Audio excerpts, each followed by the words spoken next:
भगवान के कितने चरित्र हैं और भगवान की लीलाएं कितनी हैं, ये तो सिर्फ तुम्हें गुरु ही बताएंगे, क्योंकि गुरु के बिना तो कल्याण हो ही नहीं सकता। बोले सद्गुरुदेव महाराज की जय। अब परीक्षित जी महाराज ने प्रश्न किया, महाराज हमें इसको करने के लिए क्या करना चाहिए? हमारा मन तो लगता ही नहीं है सत्संग में। सत्संग में मन लगाने के लिए हमें क्या उपाय करना चाहिए? तो बोले उपाय तो है। तो वो क्या उपाय है? 4 चीजों का विशेष रूप से ध्यान रखना चाहिए। जब 4 चीजों का विशेष रूप से ध्यान रखोगे तभी तुम्हारा भक्ति में मन लगेगा। तो वो 4 चीजें हैं, जिताशनो जितश्वासो जितसंगो जितेन्द्रिया स्थूले भगवतो रूपः मनासंधारिया।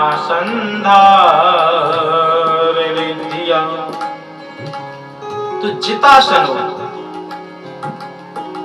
अपने आसन को जीतो।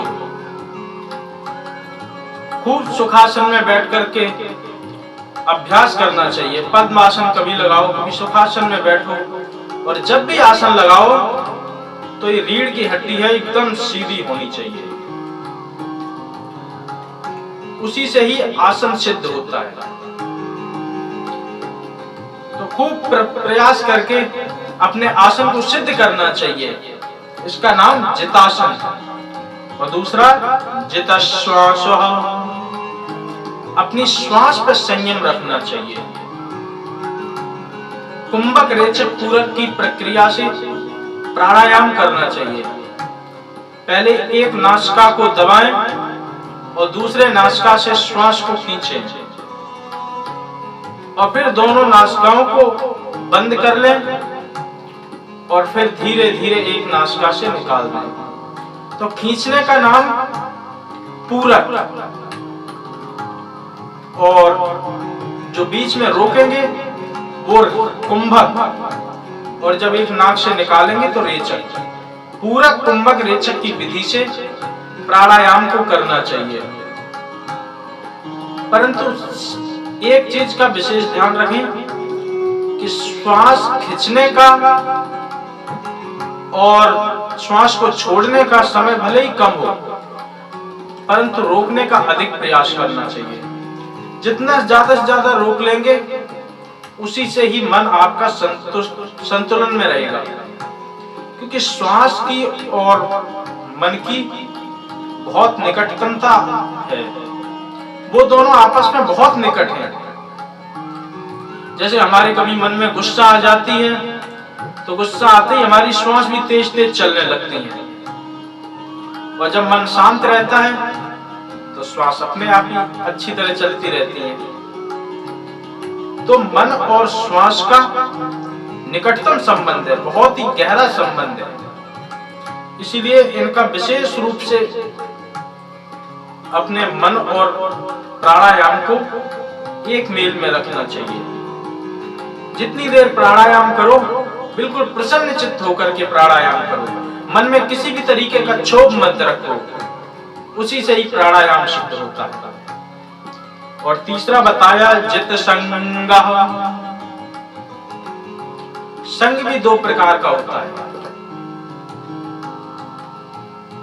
एक सांसारिक संग, एक पारमार्थिक संग। सांसारिक संग तो यही है कि हम भी संसार में ही रह रहे हैं, संसार में ही खा रहे पी रहे, संसार जितना ये सब कुछ मुझे अपना ही लगता है कि ये मेरा है, ये मेरा है, ये मेरा है, तो यही सब कुछ हमें दिखता है। परंतु पारमार्थिक संग बहुत श्रेष्ठ होता है। संसार में रहते हैं परंतु संसार में रहते हुए भी संसार से अलग रहते हैं। संसार में आप रहो और संसार में रह करके संसार से अलग रहो। जैसे नारियल होता है, एक कच्चा नारियल होता है और एक पक्का नारियल होता है।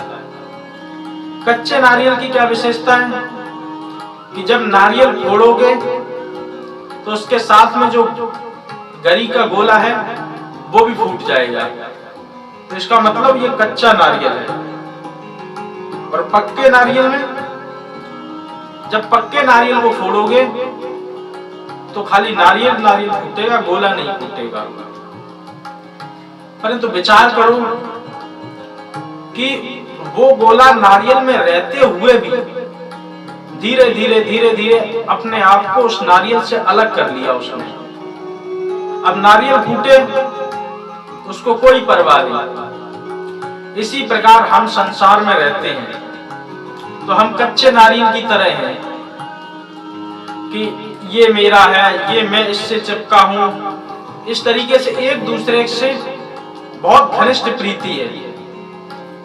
परंतु कई बार तो ये भी सुनने में मिलता है कि क्या करें, जब से उनकी पत्नी गई वो तो एकदम टूट ही गई और फिर देखते ही देखते 6 महीने बाद वो भी चले ही गए। तो ये हमारी संसार में प्रीति इतनी ज्यादा है, इतनी प्रगाढ़ प्रीति है कि हम इससे दूर ही नहीं जा पाते हैं। परंतु संसार में रहो, संसार से अलग रहना चाहिए। जैसे गरी का गोला धीरे धीरे अपने आप को नारियल से अलग कर लेता है, वैसे ही अपने आप को भी धीरे धीरे संसार से अलग कर लेना चाहिए। और सुनो, नाव पानी में रहती है, ठीक है, पर नाव में पानी नहीं रहना चाहिए। यदि नाव में पानी रहा तो वो नाव डूब जाएगी, और अगर पानी में नाव नहीं रहेगी तब भी नाव किसी काम की नहीं है। इसीलिए हम संसार में तो रहें, परंतु संसार में को अपने अंदर नहीं बसा ले। संसार में रहते हुए भी संसार से बिलग रहे। और जब संसार से अलग रहेंगे तो हमें आनंद की अनुभूति होगी। जैसे नाव पानी में चलती है, चलते चलते जब नाव में पानी ज्यादा भर जाता है तो उस नाव के पानी को बाहर निकाल देना चाहिए। अगर बाहर नहीं निकाला तो धीरे धीरे वो नाव भी उसी में डूब जाएगी। तो ऐसे ही रह करके हमें संसार में रहें, परंतु संसार में इतना प्रगाढ़ प्रेम नहीं रखें। धीरे धीरे अपने प्रेम को अलग करते जाएं, क्योंकि जब कोई आता है तो हमें जितना हर्षोल्लास होता है, जैसे आपके यहाँ पर कोई आया तो आने के बाद में आपको जितनी प्रसन्नता हुई, और ये भी पक्का है कि जाने के बाद आपको उतना ही दुख होगा, उतना ही कष्ट होगा। तो एक वृंदावन के संत थे, वो अपने मस्त में हर बात में कहा करते थे, वाह क्या बात है, वाह क्या बात है। उनकी आदत ही पड़ गई थी, हर बात में यही कहा करते थे। तो उनका एक भक्त आया, कहा महाराज मेरी पत्नी के बच्चा हुआ है। महाराज बोले वाह क्या बात है। फिर बोला महाराज 1 घंटे के बाद मर गया वो बच्चा।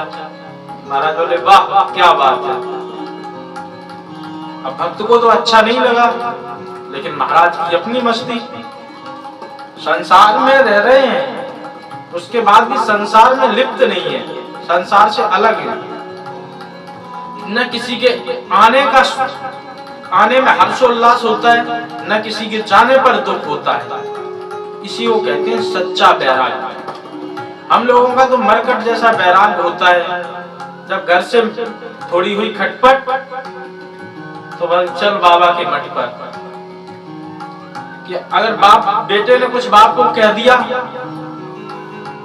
कि ये है वो है, तो उसी दिन छोड़ने का विचार बना लेते हैं, और छोड़ करके जैसे ही बाहर जाते हैं तो पीछे देखते रहते हैं कोई ना कोई हमें पकड़ने के लिए आए, कोई ना कोई तो हमें रोक ले। जब कोई रोकने के लिए नहीं आता तो आधे ही रास्ते से लौट करके वापस आ जाते हैं। तो बेटा बोलता, क्यों पिताजी, आप तो छोड़ करके चले गए, वापस कैसे आ गए? तू तो मुझसे बात ही मत कर। वो तो मैं इसके लिए आ गया कि ये जो मेरा नाती है ये मेरे बिन सोएगा नहीं, मेरे बिन ये खेलता नहीं ना तो कुछ खाता है, इसकी सोच करके आ गए। नहीं तो तू तो मुझसे बिल्कुल बात ही मत कर, और दोबारा अगर सताएगा तो मैं फिर दोबारा चला जाऊंगा। तो ये मरकट वैराग्य है, ये सच्चा वैराग्य नहीं है। कभी कभी हम लोगों के अंदर वैराग्य आता है कि संसार में कुछ नहीं है, लेकिन उसके बाद फिर भूल जाते हैं। परंतु संसार में रह करके भी जिसको वैराग्य आ जाए, उसी का नाम सच्चा है सत्संग, जित संगो। तो तीसरी विशेषता बताई कि जित संगा, और चौथी बात बताई कि जितेंद्रिया, अपने इंद्रियों को जीतो, अपने इंद्रियों को संयम में रखो, क्योंकि शरीर में 10 इंद्रियां हैं और 11वां मन। तो कहीं ऐसा ना हो कि इंद्रियों के हम कहीं गुलाम नहीं बन जाएं, कहीं इंद्रियों के हम दास ना बन जाएं। इसलिए अपने इंद्रियों को वश में रखो। ये शरीर जो है, शरीर का तो ध्यान हमें रखना ही चाहिए, क्योंकि शरीर का ध्यान नहीं रखेंगे तो काम नहीं चलेगा। परंतु इसके साथ साथ में इसका भी ध्यान होना चाहिए कि आंख जो देखना चाहे वो ना हम देखें, कान जो सुनना चाहे वो ना हम सुने, वाणी जो बोलना चाहे वो ना हम बोलें, पांव जहां चलना चाहे वहां ना हम चलें। इन पे हमारा बिल्कुल संयम होना चाहिए। इस जीवन रथ में 10 घोड़े हैं, और 10 घोड़ों की अगर लगाम छोड़ दी जाए तो बोलो क्या होगा रथ का? वो ले जाकर के किसी ना किसी गड्ढे में ही पटक देंगे। तो अपने इंद्रियों को बस में रखना चाहिए। देखना इंद्रियों के नए घोड़े लगे, इसमें हरदम ये संयम के कोड़े पड़े। अपने रथ को सुमार्ग चलाते चलो, कृष्ण गोविंद गोपाल गाते चलो, कृष्ण गोविंद गोपाल गाते चलो। तो अपनी इंद्रियों को बस में रखना चाहिए। जब अपनी इंद्रियों को बस में रखोगे तभी जितेंद्रिय कहलाओगे, तभी इंद्रियों को वशीभूत करके ही अपना ध्यान कर सकते हो। 10 प्रकार की जो इंद्रियां हैं, इन इंद्रियों को कहीं ऐसा ना हो कि इंद्रियां आपके हाथ से निकल जाएं और निकल जाने के बाद में ये कहीं आपको किसी भी गड्ढे में डाल दें। और जब इंद्रियों को वश में रख लेंगे तो उसके बाद में फिर 2 प्रकार का ध्यान भी बताया। स्थूले भगवतो रूपे मनासंदारित्या। 2 प्रकार के ध्यान होते हैं, एक स्थूल ध्यान और एक सूक्ष्म ध्यान। तो स्थूल ध्यान क्या है? स्थूल ध्यान जो इतना ये संसार दिख रहा है, जितने नदी पर्वत पहाड़ जितने दिख रहे हैं, ये सब भगवान का एक स्थूल ही रूप है। जितने पर्वत आदि आपको दिख रहे हैं, ये 7 लोक जो है, 7 ऊपर के हैं, 7 नीचे के हैं, 14 भुवन ब्रह्मांड जितना ये दिख रहा है, ये स्थूल ध्यान है। और सूक्ष्म ध्यान, सूक्ष्म ध्यान उसको कहते हैं जहां तक आपकी दृष्टि जाए, वो जितनी दूर तक दृष्टि जाएगी वो सारा एक परमात्मा का अंग ही है। इसको कहते हैं सूक्ष्म ध्यान। तो सूक्ष्म ध्यान में आपको प्रत्येक जीव के अंदर परमात्मा का ही साक्षात्कार हो।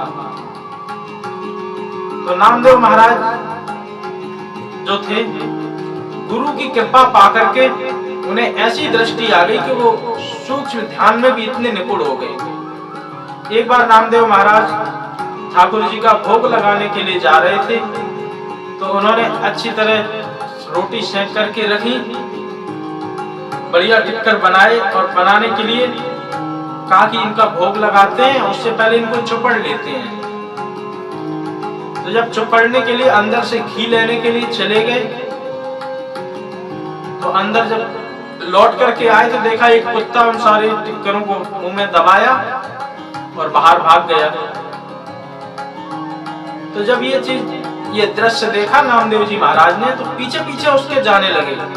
अरे वाह प्रभु, जब आपकी कृपा से घी है घर में, तो फिर सूखे टिक्कर क्यों पा रहे? वाह विठ्ठलनाथ, आपने कितनी कृपा की, श्वान के ही रूप में आप प्रसाद पाने के लिए आ गए, आप भोग लगाने के लिए आ गए।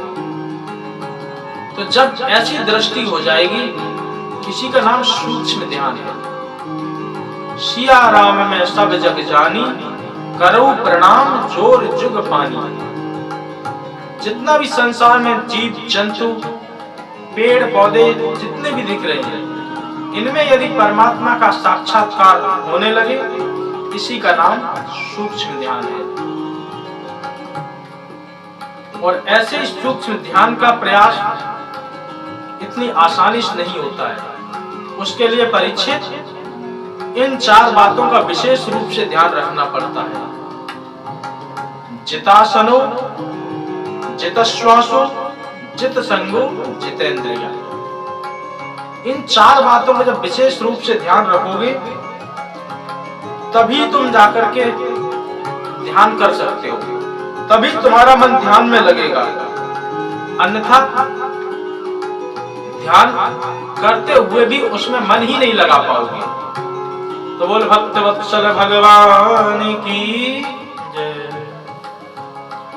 तो बड़ी सुंदर सुखदेव जी महाराज ने स्थूल और सूक्ष्म रूप की विधि बताई, और विधि बताने के बाद में सद्यो मुक्ति क्रम मुक्ति का विशेष रूप से मार्ग बतलाया।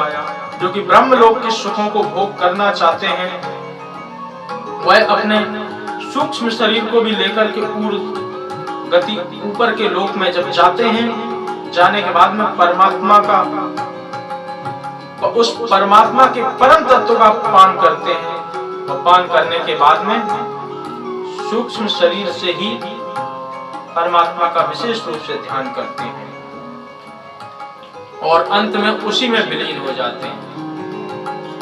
किस देवता का किसके लिए पूजन करना चाहिए, किस देवता की किसके लिए उपासना करना चाहिए, ये भी विद्वत से बताया। अगर अन्न की कामना है तो अदिति माँ की उपासना करो, रूप की कामना है तो गंधर्वों की उपासना करो, अच्छा रूप अगर चाहते हो, अच्छा सौंदर्य चाहते हो, तो गंधर्वों की उपासना करनी चाहिए। यदि विद्या प्राप्त करना चाहते हो, बहुत विद्वान बनना चाहते हो, तो भोले बाबा की उपासना करो। और यदि दाम्पत्य जीवन को सुखमय बनाना चाहते हो, तो पार्वती जी का ध्यान करो।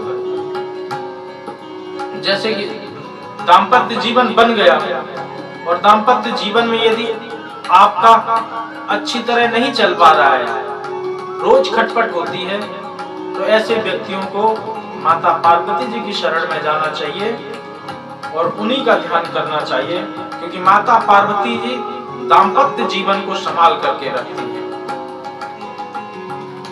तो माता भवानी की उपासना करके अपने दाम्पत्य जीवन को सुखमय बना सकते हैं। और इन सब के विपरीत यदि ये सब नहीं चाहते हो, तो हमारे मुरली मनोहर बालकृष्ण लाल की उपासना करो। यदि मन में कोई इच्छा नहीं है, तो श्री हरि की उपासना करनी चाहिए। तो श्री सुखदेव जी महाराज ने पूछा, क्यों महाराज, श्री हरि की उपासना करने से क्या कोई लाभ नहीं है, कुछ भी नहीं मिलता है? तो उनका नहीं, ऐसी बात नहीं है, श्री हरि की उपासना से कुछ नहीं मिलता, ये तो कहना सरासर गलत होगा। परंतु मेरे कहने का मतलब ये है कि भाई एक पेड़ है, पेड़ में आप कहाँ पत्तों को पानी देंगे, कहाँ तने को पानी देंगे, कहाँ फलों को पानी देंगे। उससे अच्छा है कि आप जड़ को ही पानी दे दें। जड़ को ही पानी देंगे तो वो पेड़ों को भी मिल जाएगा, पत्तों को भी मिल जाएगा और फलों को भी मिल जाएगा। तो इसी प्रकार से हमारे मुरली मनोहर बालकृष्ण लाल जो है, इन्हीं का नाम केशव है। और जितने भी हम देवी देवताओं का पूजन करते हैं, अर्चन बंदन करते हैं, वो सब इन्हीं को ही जाता है। सर्वदेव नमस्कारा केशवम प्रतिगच्छति। सारे देवताओं का प्रणाम किया हुआ, सारे देवताओं का अर्चन बंदन किया हुआ हमारा भगवान के ही चरणों में जाता है। इसलिए अकामः सर्व कामो वा मोक्ष काम उदारिधि तीव्रेण भक्ति योगेन यजेत पुरुषं परम। अकामः सर्व कामो वा, या कोई मन में कामना हो या कोई भी कामना ना हो, वो मोक्ष काम उदारिधि। पर प्रत्येक व्यक्ति को मोक्ष के लिए पुरुषार्थ अवश्य करना चाहिए। तो मोक्ष यदि चाहते हो तो श्री हरि की उपासना करनी ही करनी चाहिए। तीव्रेण भक्ति योगेन, अपने मन को तीव्रता की तरह, एकदम पूरी तरह भगवान में ही लगाना चाहिए, क्योंकि मोक्ष केवल उपासना से ही मिल सकता है। और उपासना भी मनुष्य शरीर से जो की जाएगी उसी से ही मोक्ष पूरी तरह मिल सकता है। वैसे तो 84 लाख योनियां हैं, परंतु 84 लाख योनियों में भी मानव जीवन सर्वश्रेष्ठ है। तो इसीलिए मनुष्य जीवन पाकर के भी यदि उपासना नहीं की तो ये मानव जीवन किस काम का। क्योंकि सुख सुविधा तो आपको प्रत्येक शरीर में मिल जाएगी। ऐसा कोई शरीर नहीं है जिसमें आपको सुख सुविधा ना मिले। कुत्ते के भी कोई कम ठाठ नहीं होते हैं, आजकल तो कुछ ज्यादा ही है। बढ़िया एसी गाड़ी में घूम रहे हैं, बढ़िया शैम्पू लगा करके नहा रहे हैं, और सब नौकर चाकर सेवा में है, सब कुछ खा पी रहे हैं। परंतु यदि वो कुत्ता चाहे कि मैं भजन करके अपने जीवन को धन्य बना लूं, पर ये भगवान ने उसको ये सुविधा नहीं दी। ये तो केवल मनुष्य को ही दी। जानवर जो चीज करते हैं, अगर हमने ही वो भी सीख लिया तो उनमें और हमें अंतर क्या रहा। कुत्ता, गधा, घोड़ा, ये सब जितने भी जानवर हैं, ये भी अपने बच्चों को पाल लेते हैं। अगर वही काम हमने भी सीख लिया अपने बच्चों को पालना, तो उनमें और हमें अंतर क्या रहा। इसलिए सारे काम को करते हुए भी मोक्ष के लिए श्री हरि की उपासना करनी चाहिए। मोक्ष के लिए भगवान विष्णु का संरक्षण लेना ही चाहिए। और मानव शरीर से अगर संरक्षण नहीं लिया तो फिर जिंदगी किसी भी काम की नहीं है। ये मानव शरीर ही है जो साधन धाम मोक्ष का द्वार है। इसी से ही तुम्हें मोक्ष मिल सकता है। परंतु हम लोगों की तो आंखें बंद हैं, हम लोग उस अंधे की तरह हैं। एक बार एक हॉल में बड़ा सत्संग चल रहा था, तो सत्संग सुनते सुनते एक अंधा आ गया। तो अंधा सत्संग को सुना, सुनने के बाद में वो जाने लगा। जब सत्संग संपन्न हुआ तो बाहर जाने लगा। तो दीवार पकड़ पकड़ करके वो सोचा चलो हम गेट ढूंढ लेंगे। तो दीवार पकड़ते पकड़ते पकड़ते पकड़ते धीरे धीरे चलता आया, और चलते आया जैसे दीवार गेट के पास पहुंचा, सोई उसके सिर में खुजली होने लगी। तो दीवार को छोड़ करके सर खुजलाने लगा और चलता गया। जब खुजला करके बंद किया, फिर हाथ रखा तो फिर दीवार आ गई। तो ऐसे ही जाकर जाते जाते जाते जाते फिर उसने अगला चक्कर लगाया। तो फिर वो जैसे ही गेट पर पहुंचा, तो पहुंचते ही उसके सर में फिर खुजली होने लगी। तो ऐसे ही वो अनेक चक्कर लगाता रहा, परंतु दरवाजा उसको नहीं मिल पाया। यही स्थिति हम लोगों की है कि हम इस भवाटवी में भटक तो रहे हैं, संसार चक्र में भटक रहे हैं, परंतु खुजली का मतलब जैसे ही हम उस मोक्ष के दरवाजे पर पहुंचते हैं, वैसे ही मुझे कामनाएं मेरे हृदय में चुभने लगती हैं कि ये करना चाहिए, ये नहीं किया, अभी इस चीज की कमी रह गई। ये सारी कामनाएं हमको दिखने लगती हैं कि अभी तो हमारा बहुत कुछ पड़ा है। कितना भी बड़ा आपको सुख मिल जाए, आपको प्रधानमंत्री का पद दे दिया जाए, उसके बाद भी आपके मन में एक अभिलाषा रहेगी कि राष्ट्रपति और बन जाते तो बड़ा अच्छा रहता। क्योंकि सब कुछ होते हुए भी मनुष्य कभी पूर्ण नहीं हो सकता है, क्योंकि उसकी बुद्धि इस तरीके से अपूर्ण है। तो मनुष्य जीवन ही मोक्ष का द्वार है। जब तक हम धीरे धीरे धीरे इन कामनाओं को अपने से निकाल करके नहीं फेंकेंगे, तब तक तो हमारा मोक्ष होना संभव है ही नहीं। अरे भाई, ताले की एक ही चाबी होती है, इधर उसको घुमा दोगे तो ताला बंद हो जाएगा, और उसी चाबी को जब दूसरी साइड घुमा देंगे तो ताला खुल जाएगा।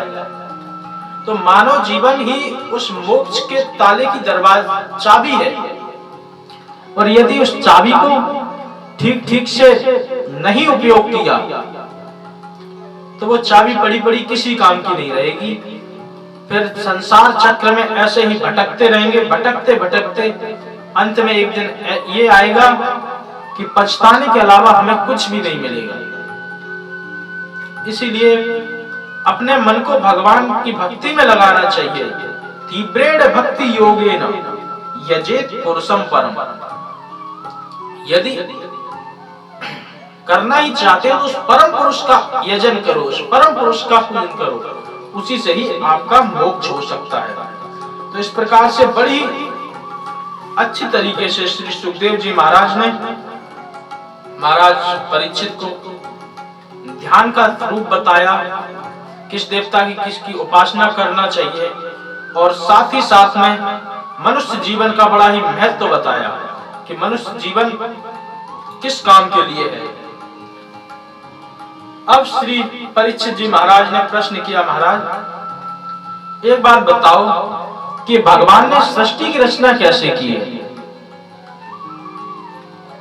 तब श्री सुखदेव जी महाराज को याद आया कि मैंने कथा सुनाना प्रारंभ कर दिया, परंतु अभी मंगलाचरण तो किया ही नहीं।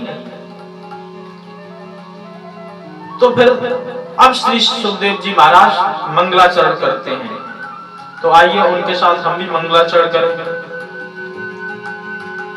तपस्सनो दान परा यशस्सनो मनस्सनो मंत्रविदं स्वमंगला क्षेमं न विन्दन्ति विना यदर्पणम् तस्मै सुभद्र श्रवसे नमो नमः।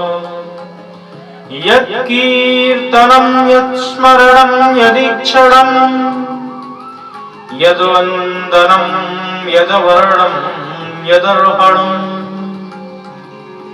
लोकस्य सद्यो विदिनोति कल्मषम् तस्मै सुभद्र श्रवसे नमो नमः।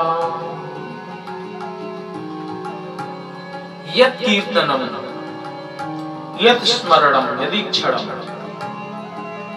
कितना भी कीर्तन कर लो, कितना भी भजन कर लो, कितना भी आप दान कर लो, कुछ भी कर लो, परंतु परमात्मा के चरणों का यदि आश्रय नहीं लिया, उनके चरणों का सहारा नहीं लिया, तो ये सब कुछ व्यर्थ है। तपस्विनो दान परा यशस्विनो, कितने भी बड़े आप तपस्वी बन जाओ, कितना भी आप लाखों का दान कर दो, कितना भी आपका बड़ा यश हो, और कितने भी बड़े आप मंत्र विदो स्वमंगला, कितने भी बड़े आप वेद पाठी हो, कुछ भी हो, परंतु क्षेमम न